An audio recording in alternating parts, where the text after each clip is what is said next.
kind of got the upper hand there, and the forces of light had to retreat. And so now this plan is now getting back on track, and it depends on human beings like you out there and all of us here to bring in and open the way for the forces of light to come back into the earth and bring control back to the forces of light. And that's why the importance of the great invocation, because it is a mantra of power and light, and it invokes the very energies that we need today to bring into the world. Some people find the great invocation too impersonal to really meet their spiritual needs. It doesn't address their personal aspiration and longing they feel. But when you listen to the words, you realize that it does, in the sense that it addresses the spiritual need of humanity, simply and totally, all-inclusively humanity, its need for light and love and power. And within that context, we are all included. But what's so beautiful about it is that it is an invocation for the spiritual upliftment of all humanity. And it's a way of contributing to what needs to be achieved in the resolution of this crisis that we're talking about, this war, a war of values, we could say, that is underway. It depends on the decision of every one of us to seek a better way of life for the whole, to work for the common good and for right human relations. Those have ramifications that play out in our daily lives, in our jobs, in the way we do our work, in the way we relate to our neighbors, the way we drive our car. I often wonder if driving in traffic isn't the ultimate test of how one feels about one's fellow man. There are many tests that we all meet every day, and we probably fail a lot of them, but we can keep trying to commit ourselves to the greater good and not just pure self-interest.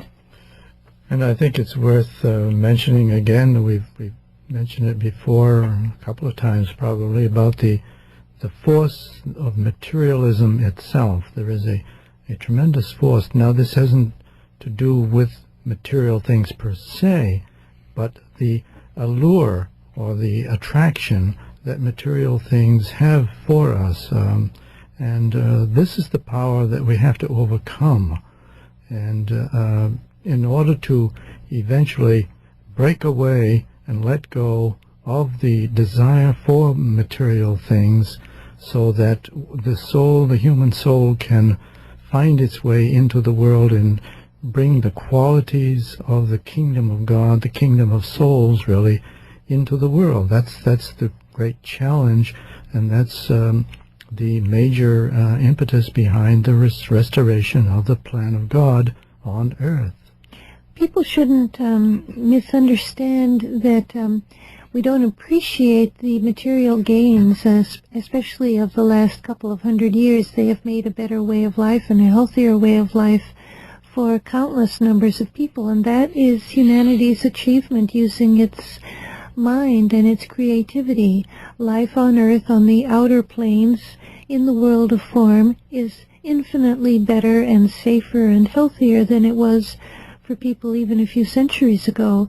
But the problem that Dale is talking about is the illusion human beings have that the world of form and of material structures is all there is. And this is what we were talking about in our programs on From the Unreal to the Real. This mistaking the outer world of form and material items as the real thing, when in fact the reality is on the inner planes of life. And this was the message of the Buddha, which I think helps us to understand the problem that befell humanity in the Atlantean era. They succumbed to the belief that the material world and the greedy desire for material abundance was going to meet their needs, their spiritual needs. And they suffered terribly as a result of that, and their civilization apparently was brought to an end. Now we have more resources to not make that same mistake.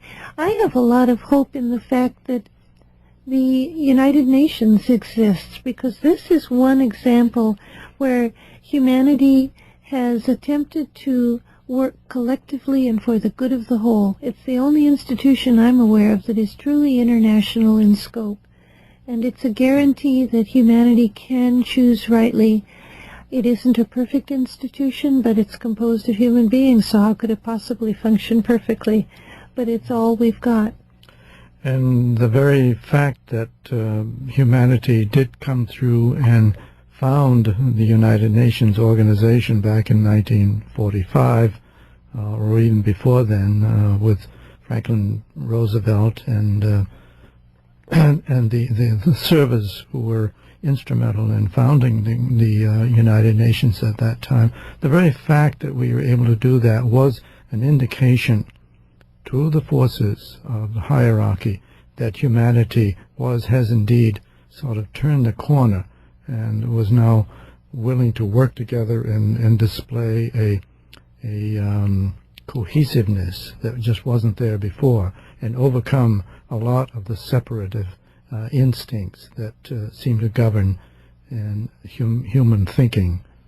It's interesting that in the United States there is such powerful resistance on some fronts to the existence of the United Nations, and there is still this powerful pull to go our own way, to say we don't care about what the rest of the world thinks, we don't need them, we can take care of ourselves and they can take care of themselves. That rather benign, harmless-sounding attitude is, in my mind, playing right into the hands of the forces of darkness and division, because it's the impulse to separate ourselves from the rest of humanity and to say we don't need you and we don't care about you because we have enough stuff to make ourselves happy. We have to really watch that impulse, and it's right here in old Atlantis, still at work. Yeah, and separativeness is said to be the major sin against God and against the actions of God. And we can all watch for its working out in our own lives and consciousness. And once again, we have a gift for you today. It's a paper on Atlantis. Sarah and Dale were nice enough to put it together for you. It's information about Atlantis taken from the books of Alice Bailey and all put together in one paper. It's called Atlantis, and if you would like the paper, it's of course free of charge.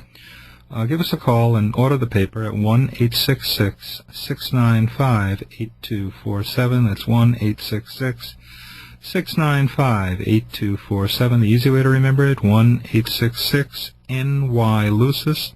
Think of 1-866 New York Lucis. Lucis is L-U-C-I-S. And also you can take advantage of the discount on the book Ponder on this, $16 if you mention that you heard it on Inner Sight, and send the $16 in form of check or money order to Lucis Publishing Company, 120 Wall Street, New York, New York, 10005. And once again, that's with free shipping if you mention you heard it on Inner Sight. You've been listening to Inner Sight. Now we would like to close with a world prayer called the Great Invocation.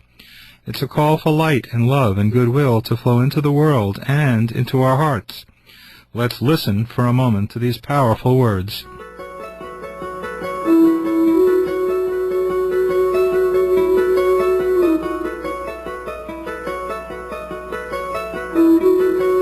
From the point of light within the mind of God, let light stream forth into human minds.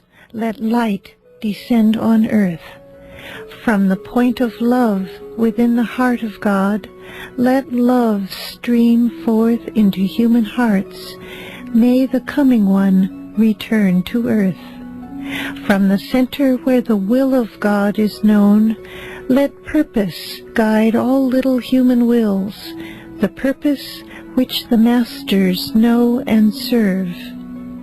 From the center which we call the human race, let the plan of love and light work out, and may it seal the door where evil dwells. Let light and love and power restore the plan on earth.